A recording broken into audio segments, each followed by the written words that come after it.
adalah rektor, atasan PPI. Oh ya benar, nggak ada ya. Ya. Kenapa Pak nggak pakai itu? Ini kan institusi resmi badan publik ya, harusnya kan merespon surat harus pakai surat resmi yang kemudian entah di scan, entah di itu baru direspon ya.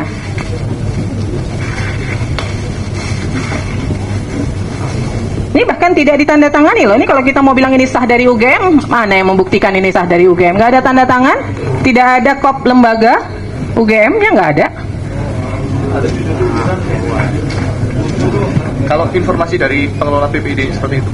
Ya nggak bisa Pak, Bapak kan sekelas UGM itu merespon permohonan informasi harusnya resmi, karena kan surat juga dikirimkan resmi ya. Jadi cara menjawab surat ya tetap harus pakai kop UGM seperti ini. Nyatanya ketika menjawab keberatan bisa tuh pakai kop, pakai tanda tangan tuh. Mohon izin Bu. Pengunjung tolong tenang ya. Karena yang tanda tangan di situ adalah kewenangannya rektor sehingga menggunakan kop UGM. Ya kan PPID-nya kan juga di SK kan ya. Jadi sebenarnya punya kewenangan untuk juga menandatangani surat ya. Nah ini gini nih. Ini kalau surat begini, bisa nggak ini dinyatakan surat resmi? Kalau by emailnya resmi UGM? Bukan soal by email, persoalannya surat ini kan dikirim ke lembaga gitu loh. Maka ketika itu respon dari lembaga, dia harus pakai kop surat lembaga dan harus ditandatangani. Ini kan tidak ditandatangani nih. Gitu loh. Jadi ibaratnya di PPID itu siapa aja bisa merespon begitu loh. Kan nggak bisa dong. Kan ada di situ ada ditunjuk yang bertanggung jawab. Ini sekarang kalau surat gini nih siapa yang bertanggung jawab nih? Nggak bisa kan? Nggak ada yang nanda tangan loh surat ini. Gitu loh. Hanya ditulis pejabat pengelola informasi dan dokumentasi PPID kan banyak. Bukan hanya satu orang. Ya kan? Ini jadi catatan ya buat UGM ya. Surat resmi harus direspon dengan resmi. Nggak bisa sembarangan. Oke, kemudian pemohon mengajukan keberatan di tanggal berapa? Tanggal 21 Agustus. 21 Agustus. Diterima nggak surat keberatannya? Diterima. Dari UGM diterima nggak? Tanggal berapa? 21 Agustus.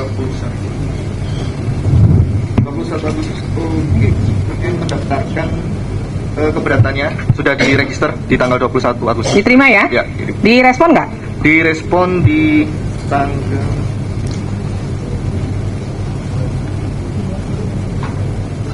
26 Agustus 2025. Direspon di 26 Agustus. Sebentar. 11 September 2025.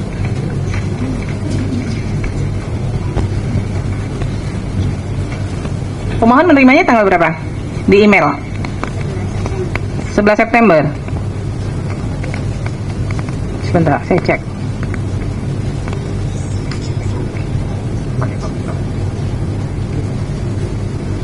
September ya.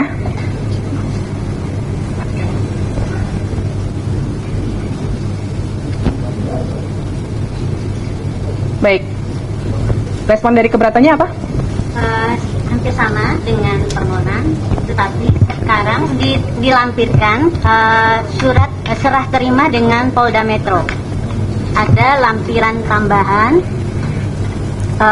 daftar dokumen yang diserah terimakan dari UGM ke Polda Metro.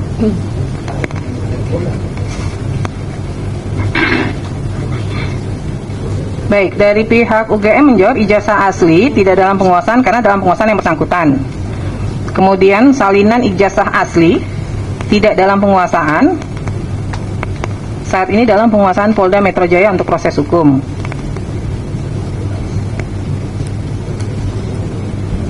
Pak, nggak ada fotokopinya sama sekali Pak, salinan ijazah. Jadi ketika diserahkan ke Polda Metro Jaya terus UGM nggak punya salinan sama sekali gitu. Kalau yang diserahkan adalah fotokopi yang dari kertas lama. Ya maksudnya gini, Dari kertas. kan menyerahkan dokumen ke Polda. Nah pada saat menyerahkan itu kemudian pihak UGM nggak punya sama sekali dokumen apapun lagi terkait ijazah, salinan ijazah itu. Iya, yang kita serahkan ke Polda itu yang salinan yang asli gitu Ibu gitu ya. Iya, salinan asli. Fotokopi yang lain nggak ada? Foto scan-nya tentu ada. Masih ada yang lain? Ada. Karena kan di sini dimintanya bisa fotokopi atau scan warna kan, tapi dikatakan tidak dalam penguasaan nih. Tapi bagi kami ya itu kan kemudian dokumen informasinya bersifat data pribadi ya. Iya notabene itu Nggak, terlepas dari itu dulu. Ini kan persoalannya dari pihak UGM kemudian menjawabnya tidak dalam penguasaan. Tidak dalam penguasaan itu kan pengertiannya tidak ada berarti. Gitu loh. Nah, ada atau enggak nih? Kalau yang Saya tidak menyangkut ke ada informasi pribadi atau apa, enggak dulu. Ada enggak dalam penguasaan UGM? kalau konteksnya salinan yang asli notabene itu kita serahkan juga kepada Polda Metro. Ya. Itu scan salinnya ada di kami. Ada. Ada. Di luar yang diserahkan ke Polda ada? Scannya ada. Masih ada ya? Oke. Baik. Kemudian transkrip nilai. Ada nggak salinannya? Ini kan sama nih jawabnya, tidak dalam penguasaan, saat ini dalam penguasaan Polda Metro Jaya untuk proses hukum. Nah, ada nggak salinan selain yang diberikan ke Polda Metro Jaya? Salin aslinya ke Polda Metro Jaya. Ya, di luar itu ada nggak nyimpan? Salinan scan-nya gitu, saya kira juga ada di kami. Jangan saya kira, ada atau nggak? Ada. Ini Ada atau nggak? Harus yakin kalau di ini. Yakin ada nggak? ada. Dia itu yang tahu lebih detail itu PPD fakultas itu Ibu. Gitu. Tapi secara umum harusnya ada atau tidak? Harusnya ada. Harusnya Saya kira ada. gitu Ya. ya. Saya kira ada itu. Kemudian kartu rencana studi dan kartu hasil studi, ada nggak? Kalau KRS itu tidak ada ya, itu tidak dalam penguasaan kami gitu. Kalau KHS, kartu hasil studi gitu, itu ada gitu ya. Yang KHS itu, ada? Ada. Kalau KRS? Tidak ada itu. Nggak ada ya? Dan kami sudah mencoba dengan sedemikian rupa gitu ya. Di fakultas juga nggak ada? Tidak ada, kami sudah memastikan itu ke fakultas. Dan apa ya, dan memang tidak ada ya, karena memang mungkin pada zaman itu ya, pada zaman saya pun KRS itu kan memang oleh mahasiswa ya, dan dosen pembimbing gitu. Dan kami sekali lagi telah mencoba mencari sedemikian rupa, dan itu memang tidak ada ya. Jadi Tapi biasanya bukannya kalau mahasiswa mau per semester itu dia harus buat KRS-nya ya? Berapa SKS yang dia ambil? Iya, di mahasiswanya. Nah, itu di mahasiswanya tidak ada, didokumentasikan oleh perguruan atau oleh fakultas? Nah, sejauh yang kami cari gitu ya, koordinasi juga dengan PPD Fakultas, itu sampai sekarang kami sudah mencoba sedemikian rupa gitu, Ibu, itu tidak ditemukan. Ya, halo Sobat Politik, selamat datang kembali di channel saya hari ini. Nah, teman-teman, sebelum kita bedah isu panas hari ini, seperti biasa jangan lupa untuk dukung channel ini dengan klik tombol subscribe dan berikan komentar kalian di bawah sehingga channel ini terus berkembang dan agar juga tidak ketinggalan video atau informasi menarik yang saya sampaikan setiap hari. Nah teman-teman, hari ini kita akan membahas perkembangan terbaru yang sangat panas dan sedang ramai diperbincangkan di publik. Ya teman-teman, ini soal persidangan sengketa informasi terkait ijazah Presiden Pak Jokowi di UGM. Ya teman-teman, ada momen menarik di ruang sidang ya, di mana hakim menunjukkan ketegasan yang luar biasa saat mencekar pihak UGM mengenai keabsahan dokumen yang mereka bawa. Ya, apakah ini awal dari terungkapnya fakta yang selama ini tersembunyi atau hanya masalah administrasi belaka? Ya teman-teman, mari kita bedah tuntas isi videonya. Ya teman-teman, di dalam pembahasan ini terdapat yang pertama, keganjalan administrasi UGM. Ya, dalam persidangan tersebut hakim menyoroti adanya surat dari pihak UGM yang dianggap tidak profesional. Ya, bayangkan sebuah institusi besar UGM mengirimkan resmi informasi tanpa kop surat resmi dan tanpa tanda tangan pejabat yang berwenang. Ya teman-teman, hakim bahkan sempat menegur dan mempertanyakan ya siapa yang bertanggung jawab atas surat tersebut jika diformatkan seperti itu. Nah yang kedua teman-teman, keberadaan dokumen asli. Ya poin kedua yang sangat krusial ini adalah soal keberadaan ijazah asli. Ya pihak UGM berdahli bahwa ijazah asli dan salinannya saat ini tidak berada dalam penguasaan mereka, ya melainkan sudah diserahkan ke Polda Metro Jaya untuk keperluan proses hukum. Ya teman-teman, namun saat ditanya mengenai salinan digital atau scan warna, pihak UGM sempat tampak ragu sebelum akhirnya menyatakan bahwa mereka masih memiliki salinan tersebut. Nah teman-teman, poin ketiga yaitu misteri KRS yang hilang. Ya, yang lebih mengejutkan lagi teman-teman, pihak UGM mengakui bahwa dokumen kartu rencana studi ini atau KRS pada masa kuliah yang bersangkutan tidak ditemukan. Ya, yang menjadi alasannya pada zaman itu dokumentasian di fakultas mungkin belum maksimal. Ya, hal ini tentu memancing reaksi keras dari publik. Ya, karena bagaimana mungkin data akademik di universitas ternama bisa hilang begitu saja? Nah, yang ketiga teman-teman, poinnya sorotan terhadap hakim. Nah, di tengah perdebatan ini ada sosok ibu hakim ketua mendapatkan banyak pujian dari netizen. Ya, di mana beliau dinilai sangat jujur, berani dan teliti dalam memilih celah hukum. Ya, terutama saat menghadapi jawaban pihak UGM yang dianggap berbelit-belit. Ya, banyak yang berharap agar kejujuran seperti ini terus bertahan demi tegaknya keadilan di negeri ini. Nah, teman-teman, itulah fakta-fakta menarik yang terungkap dalam persidangan terbaru antara pemohon informasi dengan pihak UGM. Ya, polemik ini sepertinya masih ada berlanjut atau panjang. Nah, teman-teman, kalau menurut kalian sendiri, apakah jawaban dari pihak UGM tadi semakin menambah kecurigaan publik? Nah, teman-teman, pendapat kalian sangat berarti. Jangan lupa untuk tulis di kolom komentar di bawah. Nah, teman-teman, seperti biasa, saya akan mereview komentar teman-teman kita yang sudah menyuarakan hatinya dari cuplikan video ini. Nah, teman-teman, disampaikan oleh Logits Farm, terima kasih.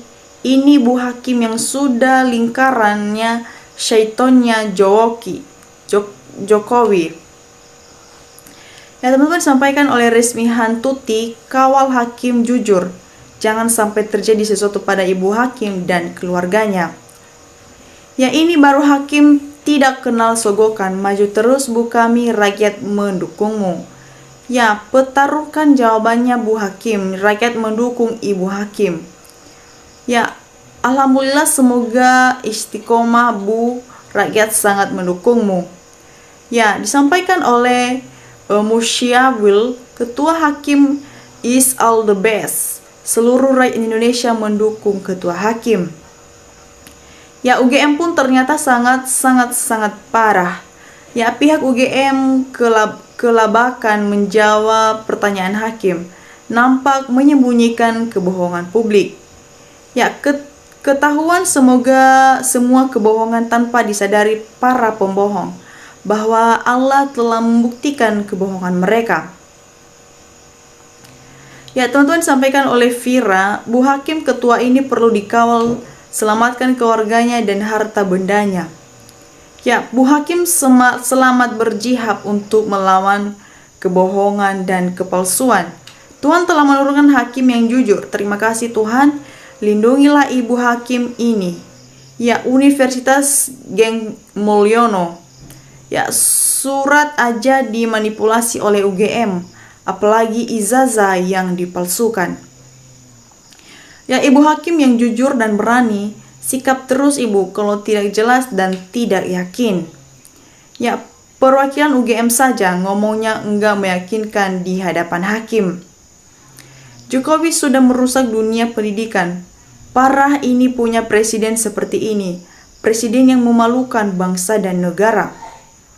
Ya, sekelas UGM kayak begini lucunya. Rela menjatuhkan marwahnya demi satu keluarga. Ya, kalau begini UGM kehilangan harga diri. Hancur kalau begini sekelas UGM. Pembohong, bubarkan saja UGM. UGM mulai ketakutan tangkap rektor UGM jika terbukti berbohong. Ya, perusak negeri ini sebenarnya UGM. Si Jokowi tidak kuliah di UGM, diaku keluarkan UGM. UGM harus dihukum dan dibekukan operasionalnya karena sudah bersengkongkol merusak negeri ini. Ya, maju terus Bu Hakim, rakyat bersama hakim, hakim yang berani dan jujur dalam menegakkan hukum. Ya, suarakan kebenaran di negeri ini. Kita harus kawal dan lindungi terus buat hakim, ketua, dan anggota menyuarakan suara kebenaran. Ya, ijazahnya dikuasai Polda, tapi kemarin diperlihatkan kepada para termul. Terus kemarin juga ada bilang dikuasai jaksa, sekarang salinannya ijazah nggak punya. Ya, tentu itu sudah jelas-jelas berbohong. Ya, sekualitas UGM benar-benar dirusak demi melindungi ijazah Jokowi. Ya, UGM tidak kredibel pro Jokowi. UGM tidak punya marwah lagi, turun akreditas atau levelnya jadi 0. Ya, kan UGM harus dengan tata tangan stempel, nama jelas, penanggung jawaban nanti lempar-lemparan, tanggung jawab sudah dirancang. Mohon tetap tegas yang terhormat Ibu Hakim. Ya teman-teman, disampaikan oleh Pranata, ini bukti UGM itu mau ngendek lembaga hukum. Masa sekelas UGM pura-pura nggak tahu surat resmi. Ya disampaikan oleh Iksan, mantap Bu Hakim, ayo jangan ragu, tunjukkan karirmu sebagai hakim yang adil. Indonesia mencatat, katakan salah kalau salah, katakan benar kalau benar. Ya teman-teman, disampaikan oleh Mujiono, tanpa KOP lembaga dan tanpa tanda tangan, sudah jelas itu surat ilegal alias bikinan sendiri tanpa sepengetahuan lembaga. Ya data dan bukti dari UGM juga perlu diuji semuanya. Mengingat rentang waktu kasus Ijazah Mulyono ini tahunan, wajib waspada uji kertas dan semua yang tertera di atas kertas. Ya semoga hakimnya jujur demi kita semua. Jangan sampai salah yang benar dan yang benar jadi salah. Ya teman-teman, disampaikan oleh Mauluyani Malik, Rektor UGM pertama bilang Jokowi lulusan 80-an. Tapi sekarang bilang lagi Jokowi lulusan 85. Ya jika Allah berkehendak kebohongan Ova Amelia terungkap juga. Ya termul pura-pura bengik. Bu Hakim cekar terus biar UGM ke depan lebih baik dan tidak ikut-ikutan berbohong. Ya saya sampai nggak bisa berkomentar, kok bisa Jokowi nggak mau menunjukkan ijazah demi mantan rakyatnya. Sekarang bangsa insya Allah masih dianggap rakyatnya atau bukan. Ya mantap hakim yang cerdas, tegas, mudah-mudahan hakim yang lain juga tidak blow on. Nah teman-teman, bagaimanakah pendapat atau komentar teman-teman kita yang sudah saya bacakan? Teman-teman kita sebagai rakyat Indonesia, komentar kita sangat berarti untuk memajukan atau melakukan keadilan bagi rakyat Indonesia, sehingga keadilan dan kebenaran di Indonesia cepat terbukti dan terkabulkan. Nah itu teman-teman, semua itu harapan kita sebagai rakyat Indonesia. Nah teman-teman, sampai di sini cuplikan video yang saya sampaikan. Terima kasih sudah menonton sampai akhir. Sampai jumpa di lain video menarik yang saya sampaikan. Salam NKRI harga mati.